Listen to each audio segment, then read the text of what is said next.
What's growing on, gardeners? It's Thursday, June 13th, and tomato season is finally here on the southeastern coast of North Carolina. On today's video, I'm going to share with you 6 of the most productive tomatoes that I have ever seen in my entire life. These varieties have been absolute game changers in my garden. If you want extreme tomato production and huge yields, consider growing these. If you're new to the channel, please subscribe and hit the bell to receive new video notifications, and check out our Amazon store and spread shop links in the video description for everything I use in my garden and awesome custom designed apparel and other gear. Your support is greatly appreciated. Before I get into the meat of this video, if you're curious where I purchased these tomato varieties, I'll drop links in the video description below for your convenience. I have a confession to make to you all. I have a severe addiction when it comes to growing tomato varieties, but it wasn't always like this. It started out of necessity. Here where I live on the southeastern coast of North Carolina, Zone 8B, I live in a terrible climate for growing tomatoes.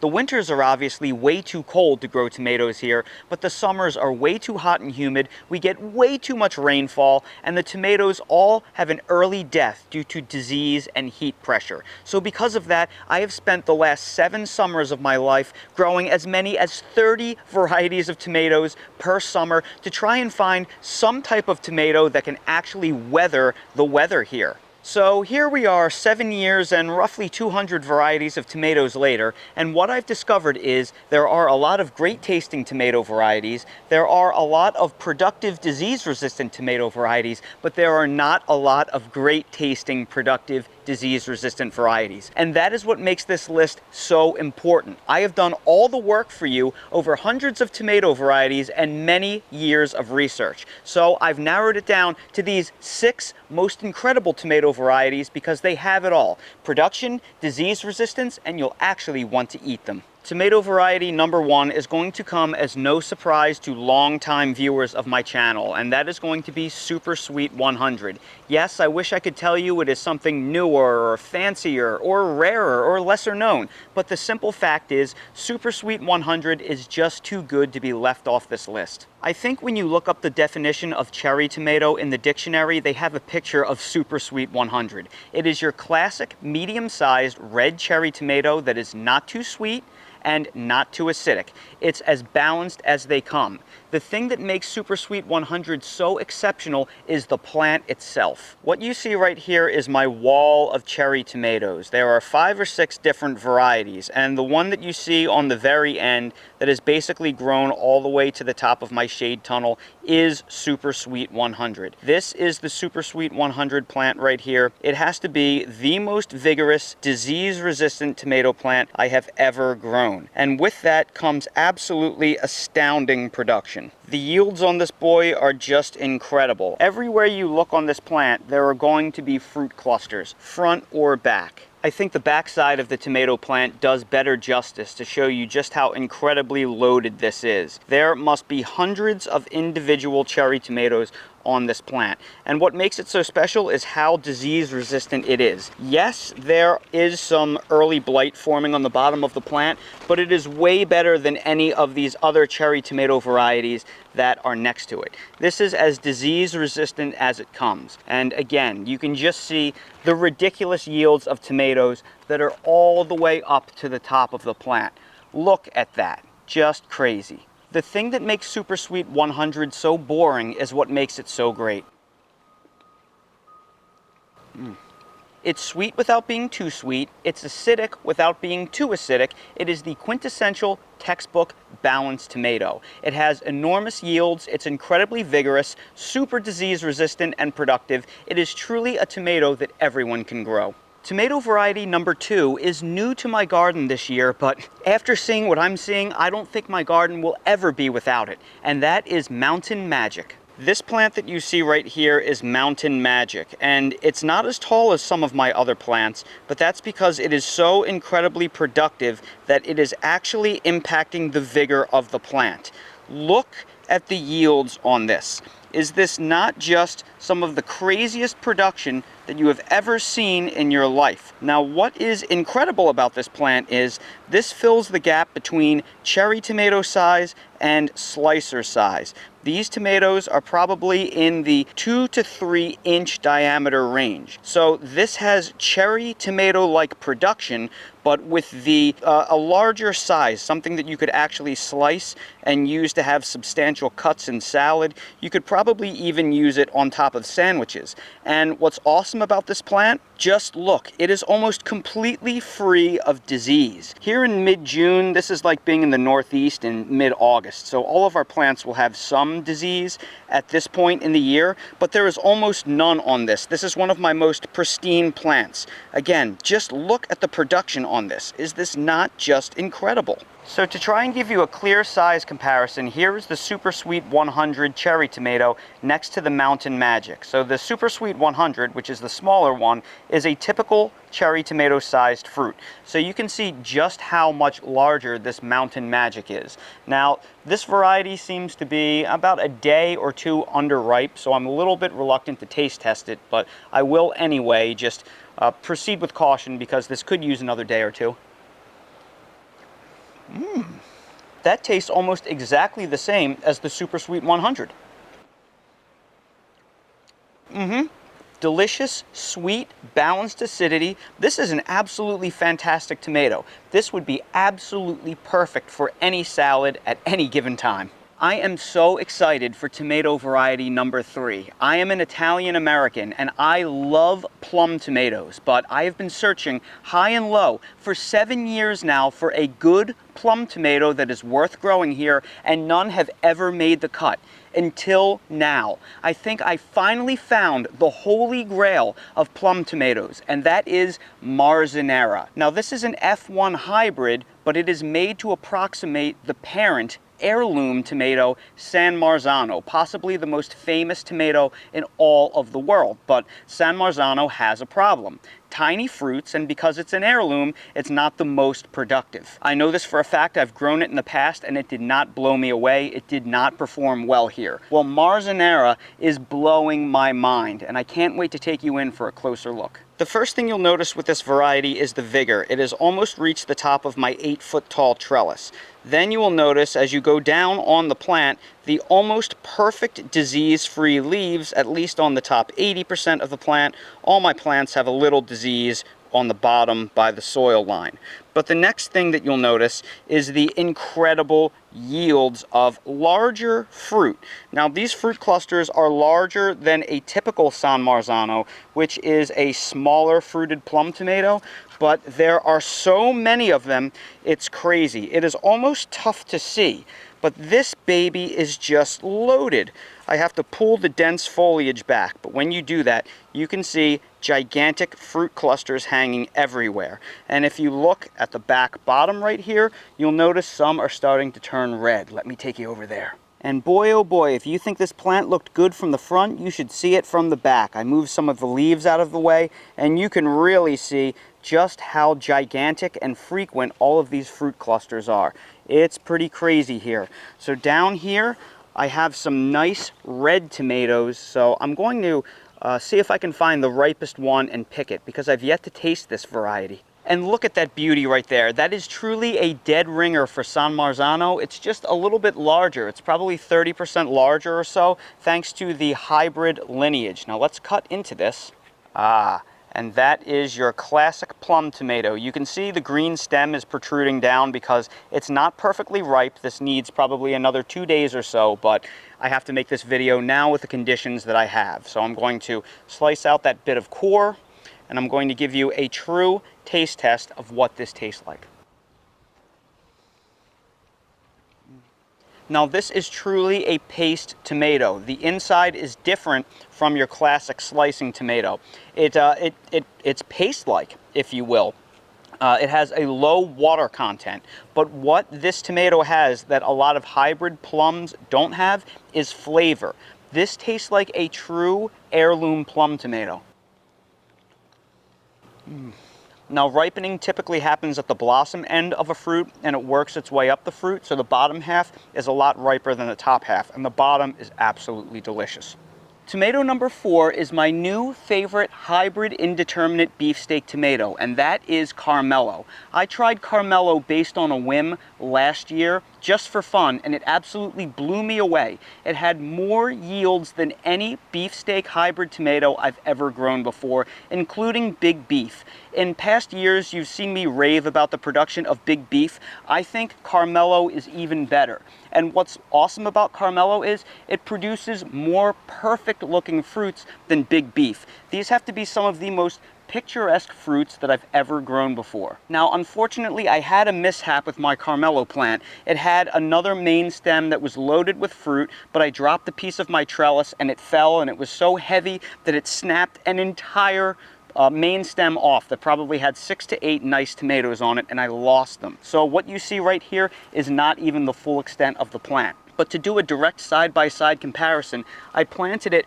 right next to Big Beef, which is what you see right here. And Big Beef is a monster, awesome producing tomato, but it can't keep up with Carmelo. So I'm going to pick a Big Beef tomato right here, and I'm going to compare it to a Carmelo tomato that is just starting to blush, so you can see a side-by-side comparison. Now, what you see right here is a side-by-side comparison of Big Beef and Carmelo. And you will notice that this Big Beef is larger, but it tends to get a few defects on it when it starts to ripen. I let this hang beyond the breaker stage for the point of this video, and I am paying for it. Now, the Carmelo, by other means, is completely perfect. It is a way better looking tomato, the Carmelo, than the Big Beef. And you'll notice that this Big Beef is larger. That is true, but Big Beef also tends to be more inconsistent. You'll get some very large tomatoes, and you'll get some much smaller tomatoes that are only slicing size. Carmelo tends to be much more uniform. All of the tomatoes are almost exactly the same. They're that perfect 10-ounce size, roughly. Now, in terms of flavor, I think they are about equal. If you like the taste of Big Beef, you will also like the taste of Carmelo. But I think this is a more vigorous plant, a more productive plant. It gives you more uniform fruit. It is less prone to cracking and marring. I think this is the true champion in super productive hybrid beefsteak red tomatoes. So if you want a foolproof tomato that is an indeterminate variety, you really need to try Carmelo. But what if you want a red beefsteak determinate style tomato? Well, this year has made it very easy for me to select a clear winner. I am having a terrible time this year growing my determinate tomatoes in my in-ground garden. I am colonizing so much wilt virus right now that I think I need to take a full year or two off from growing any tomatoes in my garden at all, because it's clearly allowing the disease to proliferate. All of my determinate tomatoes, for the most part, have died, except for this variety right here, which is not only hanging on, but going strong in some cases. And that is why it has earned tomato variety number 5, Red Snapper. This is the clearest illustration I can give you. This is a legend determinate tomato. It is one of the few that is still hanging on, and the plant looks pretty pathetic. It has a few nice fruits on it, but obviously this will be dead soon. Right next to it is my Red Snapper, and it is loaded with dozens of absolutely massive grapefruit-sized tomatoes. I mean, they are some of the largest beefsteak tomatoes I've seen. And when you look inside here, they only get bigger. I mean, look at that. That is insane. This must be at least 1.5 pounds, bordering on a 2-pound tomato. It's really hard to describe how incredibly large that tomato is. And this tomato plant is by far my healthiest, just loaded with some absolutely gigantic tomatoes as far as the eye can see. But next to it is another Red Snapper that isn't as healthy, but the lack of foliage actually helps show you just how massive the tomatoes are. And what's really cool about it is they're pretty much perfect. I mean, these are as round and flat and perfect as a tomato can possibly get. So this is the only determinate tomato that seem to be able to hold up to the soil conditions and the diseases that I'm having right now. That is why I've been slowly moving my tomatoes into 20-gallon grow bags in that shade tunnel. I'm really having issues with soil-borne diseases. So clearly, this baby is a winner. If you want an incredibly tough Determinate style tomato that gives you absolutely massive fruits that are really good tasting, try growing Red Snapper. It is very, very impressive. Tomato variety number 6 is what I consider to be the king of all tomatoes, and that is Brandy Boy. Now, Brandy Boy is an F1 hybrid tomato, but it is bred to be almost exactly a Brandywine pink Sudeth strain tomato, which is probably one of the most famous heirloom tomatoes ever produced, which is absolutely delicious, but the Brandywine strains are known for their poor production, their funky looking, uneven fruit, and their terrible resistance to disease. Well, Brandy Boy improves on all of that. Not only are the tomatoes much rounder and more uniform and more perfect looking, but they set at least double the yields of a typical Brandywine strain, and they also are much more vigorous and much more disease resistant. So a typical Brandywine tomato would be loaded with disease right now. There is very little disease on this plant. Just the earliest signs of early blight at the very beginning down by the soil line, not a big deal at all. The very dense foliage of this plant hides its bounty, and what you can see is quite the bounty. Just hanging here, there must be a pretty easy 10 pounds of tomatoes, which is pretty much all that you would get off of a typical Brandywine tomato for the whole season. Then as you work your way up, it is setting more and more fruits, and this is a little bit more heat set capable than most of the Brandywines. See, all of these flowers right here have successfully been pollinated. They have not dropped, so in a couple weeks this will be a nice fat cluster. Over here you will also see flowers that have completely pollinated. That will be a nice fat cluster. There are some flowers that are forming here, and what you see right here is a gorgeous plant with beautiful potato leaf foliage that is pretty much free from disease. So this plant is going to keep producing for quite some time yet, something that most Brandywines won't do on their own. And because I love them so much, I planted more of these tomatoes in my little shade garden experiment right here. I only get about 3 hours of direct sun per day in this little crevice in the west side of my house, yet the plants are doing awesome. So right here is the Brandy Boy that I just showed you. Huge clusters of Brandy Boy tomatoes that you see right there. So you can see that these do very well in part shade. Look, there are more fruits that are setting up and down this vine, even more up there. That is almost total pollination on that massive cluster, and it's flowering more and more. And what's amazing here is that this plant has absolutely no disease on it, growing in mostly shade. You see, it's the sun that really contributes to a lot of the disease. The foliage is perfect. Then over here we have another Marzanera tomato. Look at all of the fruit on this Marzanera. The plants that were in my shade tunnel, they are not weird. They're all like this. So huge clusters of fruit down at the bottom, growing in this tomato that only gets 3 hours of sun. And again, the leaves are pretty much perfect, disease-free, growing mostly in shade. Just incredible. I have grown literally hundreds of tomato varieties over the last 7 years, and these 6 tomatoes are truly the best that I have found. Yes, unicorns do exist. You can have it all. You can have incredible production, great disease resistance, and amazing taste. So what are you waiting for? If you want to grow more tomatoes than you ever have before and love every single one of them, I urge you, try growing these varieties. So everybody, I sure hope you found this video helpful. If you did, please make sure to hit that like button, subscribe to the channel, and please ring that notification bell so you're notified when I release more videos like these. Again, if you're curious about the tomato varieties that I mentioned in this video, I placed links to the seed down in the video description. If you want to see what I use in real life in terms of products that I use to be successful growing a vegetable garden, all of those things are linked down in my Amazon storefront in the video description. So expand the video description, click on the Amazon link, and you'll see everything I use in real life in my vegetable garden. And while you're down there, please check out my spread shop for custom merch if you want to support the channel. Thank you all so much for watching, and I hope to see all of you again on the next video. Oh yeah, we have ourselves some flat iron steak. And I know it looks a little bit rare, but the flat irons tend to look a little bit pinker and you really like to get a nice crust on them and you don't want to overcook them. So now I just need to add in some Himalayan sea salt and... Uh-oh. Somebody wants something. All right, I'll tell you what, buddy. We will pull aside the rarest centerpiece. The best piece on the whole steak. We will lightly salt the rest, just a little bit. Okay, Dale.